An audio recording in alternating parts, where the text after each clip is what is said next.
ഈ dress ഇട്ടിട്ടാണോ cabaret? പിന്നെ നിങ്ങൾ എന്ത് വിചാരിച്ചു? തുണിയില്ലാതെ കളിക്കുന്നോ? ഞാൻ എന്റെ കുട്ടികളെ അങ്ങനെ പഠിപ്പിച്ചിട്ടില്ല. അവരാരും അങ്ങനെ അഴിഞ്ഞാടത്തുമില്ല. മോൾ ഇതിനു മുമ്പ് ഡാൻസ് കളിച്ചിട്ടുണ്ടോ?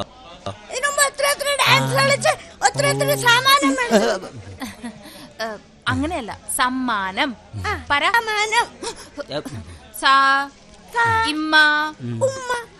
വെക്കണ വിചാരിയുള്ളൂ. സമ്മാനം. നീ ഒന്നും പറയണത് ഞങ്ങളുടെ അഴിഞ്ഞാട്.